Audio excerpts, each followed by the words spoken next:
까지 세 번에 걸쳐서 율법이 세팅한 이스라엘 사회의 구조, 제도에 대해서 이야기를 했습니다. 오늘은 룻기를 가지고 실제적인 사례를 한번 보고자 합니다. 룻기 1장 1절 사사들이 치리하던 때에 흉년이 더니라. 베들레헴에 사는 사람이 그의 아내와 두 아들을 데리고 모압 지방에 가서 거류하였는데 남편 엘리멜렉이 죽고 나오미와 두 아들이 남았고 모압 여자 중에서 아내를 맞이했는데 하나의 이름은 오르바이고 하나의 이름은 룻이었습니다.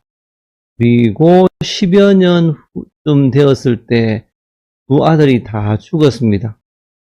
그리고 기쁜 소식이 들려왔는데 하나님께서 자기 백성들을 돌보시사 그들에게 양식을 주셨다 함을 듣고 두 며느리와 함께 모압 지방에서 일어나 돌아오려 하여 라고 이야기합니다. 여기서 상당히 많은 키워드들이 보이지 않습니까? 사사들이 치리하던 때 그 땅에 흉년이 들고 모압 지방에 가서 거류하였는데 죽고 모압 여자 중에서 아내를 맞이했고 10여 년 후에 그 아들도 다 죽어버리고 여호와께서 자기 백성들을 돌보시사 양식을 주셨고 일어나 돌아오려 라는 키워드들이 보이지 않습니까? 대부분 1장 1절에 많은 정보를 숨겨두고 있습니다. 다시 말하면은 사사들이 치리하던 때, 흉년, 모압 등의 의미를 제대로 이해해야만이 1장 1절부터 6절까지 내용을 하나님 뜻대로 이해할 수 있습니다. 먼저 룻기의 배경이 되는 사사 시대 때 배경을 보고자 합니다. 그 후에 일어난 다른 세대는 여호와를 알지 못하며 여호와께서 이스라엘을 위하여 행하신 일도 알지 못하였더라. 알지 못했다는 말이 뭐냐라고 물었더니 여호와를 버리고 바알과 아스타롯을 섬겼고 그래서 하나님께서 진노하사 노략자의 손에 붙여 그들을 노략을 당케 했고 하방 모든 대적의 손에 파셨고 그래서 대적을 이기지 못했습니다. 어디를 가든지 하나님의 손이 그들에게 재앙을 내려서 괴로움이 심하게 하셨는데 그것은 여호와께서 말씀하신 것과 같고 맹세하신 것과 같다고 이야기를 합니다. 이스라엘은 하나님이 보내신 모세와 여호수아에게 순종함으로 애굽의 노예 생활에서 탈출하고 홍해를 마른 땅처럼 건넜고 40년 동안 광야에서 넉넉히 대적을 이기고 생존했고 가나안 땅을 정복하기 이르렀는데 가나안 땅에서 먹고 배부르고 아름다운 집을 짓고 거할 때 우양이 번성하고 은금이 정식되어 내 소유가 풍부할 때 그때 마음이 교만해서 여호와 하나님을 잊어버리고 내 능과 내 손의 힘으로 이 재물을 얻었다 하고 여호와를 잊어버리고 다른 신들을 쫓아 그들을 섬기며 그들에게 절하면 징계와 저주가 임한다라고 하셨습니다. 그 저주, 징계가 뭐냐라고 물었더니 레위기 26장 1절부터 13절까지는 축복에 대한 말씀이고 14절부터 42절 저주에 대한 말씀이죠. 흥종치 아니하여 모든 명령을 준행치 아니하며 법도를 싫어하며 규례를 멸시하며 언약을 배반할진대 라고 이야기를 하고 있습니다. 예, 폐병과 열병, 질병이죠. 파종은 헛되다. 농사가 다 망쳐지겠죠. 대적에게 패하고 쫓는 자가 없어도 도망을 가고 하늘로 철과 같이 되며 땅으로 녹과 같이 되리라. 비도 안 오고 소산도 없다 그 소리죠. 산물을 내지 아니하고 열매를 맺지 아니한다 라고 이야기하고 있습니다. 하나님께서 너희 수효를 감속해 한다. 도로가 황폐케 한다 라고 이야기하고요. 양식을 끊는다 라고 이야기하는데 아들의 고기를 먹을 만큼 딸의 고기를 먹을 만큼 양식을 끊으신답니다.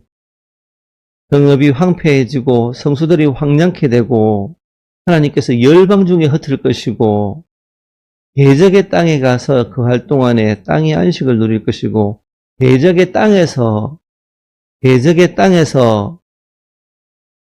자기 죄와 열조의 죄와 하나님을 거스린 허물을 자복하고 죄악의 형벌을 순수히 받으면 야곱과 맺은 언약과 이삭과 맺은 언약을 생각해서 그 땅을 분고하리라 라고 이야기하고 있습니다.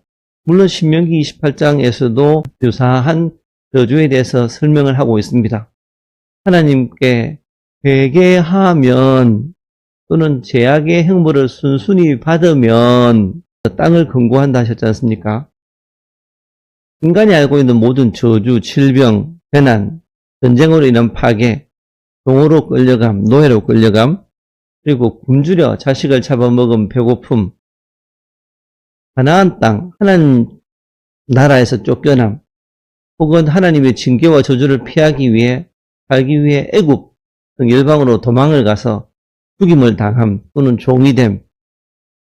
그렇게 되면 열방이 이스라엘을 조롱을 하죠. 하나님을 버렸기 때문에 저 고생을 당한다라고 조롱을 당합니다.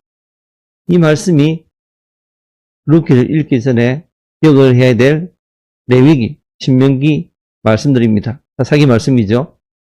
사사기는 400여 년 정도 되었는데 언약에 불신실한 죄를 지으면 징계가 오고 부르짖어 고통스러워하면 하나님이 구원을 하시고 다시 편안해지면 다시 범죄하고 그들은 여호와 하나님을 버리고 농경과 풍요 다산의 종교인 바알과 아세라를 숭배했습니다.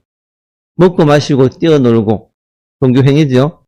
신전 창기, 미동과 행음을 통해 다산과 풍요를 기원하는 종교의식이 바알, 아세라, 숭배, 예배였습니다. 하나님을 섬기되 가나안 방식으로 기본적으로는 여호와 하나님을 섬기고 일상생활 가운데 농경생활 가운데는 바알과 아세라를 섬기겠죠.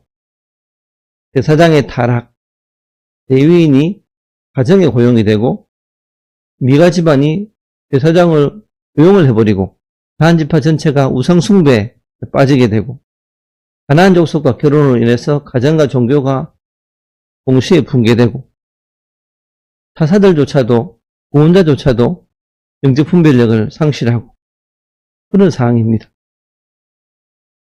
그때 이스라엘의 왕이 없으므로 사람마다 자기 소견에 옳은 대로 행하였다라고 하는데 두 가지 정도로 이해할 수 있습니다. 사무엘이 사사로 있을 때 이스라엘 백성이 왕을 구하자 하나님께서 하신 말씀 너를 버림이 아니요 나를 버려 자기들의 왕이 되지 못하게 함이라 라고 이야기합니다. 사사기는 이스라엘이 여호와 하나님의 왕됨을 인정하지 않고 율법을 따르지 않고 개인이 좋은 대로 눈에 선하게 보이는 대로 행했다는 뜻이기도 합니다. 두 번째, 사사기는 백성들이 하나님의 율법을 거슬러 행할 때 징계하는 다윗왕을 염두에 두고 왕이 없어 첫 아담처럼 자신의 뜻을 따라 자기 소견을 따라서 행한 시대라고 표현하고 있습니다. 물론 단순히 왕이 없다는 뜻은 아닌 것 같아요. 유다 나라의 몇몇 왕을 제외하고는 백성의 우상 숭배를 제재하지 않았고 우상 숭배를 권장한 왕들도 많죠. 사사기 19장부터 21장 보게 되면 베냐민 지파의 기브아의 집단 성폭 행위 있는데 남자들이 집을 에워싸고 남성 나그네를 내어놓으라고 집단적으로 요구를 합니다. 집단적 동성애라 부를 수 있죠. 집단적 성폭력이라 볼 수 있고요. 성윤리가 완전히 붕괴되었죠. 이것은 사사시대의 종교 사회적 타락, 사사기의 현실을 적나라하게 보여주는데 우연한 범죄가 아니라 이미 사회 안에서 동성성행위, 바알과 아세라를 섬기는 악령과 미동의 종교행위가 사회 속에 많이 스며들어 있었습니다. 그리고 그것을 옳다고 나쁘지 않다고 생각했는 것처럼 보입니다. 신전 창기는 여자를 말하고요. 미동은 남자를 말하죠. 결과적으로 레위인의 첩이 죽고 이스라엘 지파 간의 전쟁이 일어나고 내전으로 인해서 한 지파가 소멸 위기를 처합니다. 룻기의 배경이 되는 베들레헴 지역의 10여 년에 걸친 흉년, 그리고 집과 땅을 팔아 원수 모압으로 이동, 그 의미 등을 이해하게 합니다. 여호와의 행하신 일을 기억하지 못한, 하나님이 크고 놀라운 일을 기억하지 못했기 때문에 자기 뜻대로 행했답니다. 그들을 제어해줄 리더, 지도자, 직분자가 없기 때문에 자기 뜻대로 행했다라고 이야기를 합니다. 오늘날도 예수님의 크고 두려운 일을 기억하지 않으면 자기 뜻대로 행하는 측면이 있겠죠. 룻기의 기근, 미디안, 모압, 블레셋의 이스라엘 정복 및 착취, 그리고 12지파 간의 내전, 흉년, 사회 질서 붕괴 등등을 보게 되면은 레위기 26장, 신명기 28장의 저주 목록이 실현되었죠. 왕이 없으므로 자기 속인에 오른 대로, 눈에 좋은 대로 자기가 좋아하는 모든 것을 다 행했다는데, 이것은 하나님의 내버려 두심, 이것은 중립이 아니고 타락한 자기중심성, 범죄로 말미암은 징계의 결과이기도 합니다. 우리가 하나님 중심으로 살지 않는 것, 자기중심성인데, 하나님이 자기 백성을 사랑하시는데 불구하고 그들이 하나님의 언약을 배반하도록, 떠나가도록 내버려 두신다. 그것은 징계가 맞죠? 룻기 1장에 10여 년에 걸친 흉년, 집과 기업, 하나님 나라, 가나안 땅, 하나님이 주신 기업인 땅을 팔고 원수의 나라 모압으로 이주 또는 쫓겨남 등은 사사기 시대의 영적, 경제, 사회적 상을 잘 반영합니다. 흉년은 사사기의 언약에 신실하지 못함에 대한 하나님의 언약적 징계 경고로 볼 수 있습니다. 엘리멜렉이 나고미가 모압으로 밭을 팔고 집을 팔고 떠났지만, 어떻게 본다면은 하나님이 언약의 땅에서 쫓아내심이라고 생각해도 그게 틀리지 않을 것 같습니다. 나중에 보면은 그들이 그곳에서 회개해서 징계를 다르게 받고 가난한 마음이 되고, 그러면은 하나님께서 기억을 해서 다시 가나안 땅으로 돌아오게 한다고 하셨는데, 룻기에도 동일하게 낮추셔서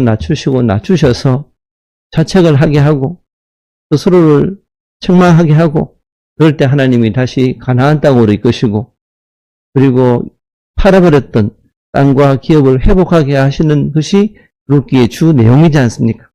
그래서 룻기 1장 1절을 제대로 이해해야만이 룻기 전체가 하나님 뜻하신 바대로 해석이 가능할 것으로 보입니다. 오늘은 여기까지입니다.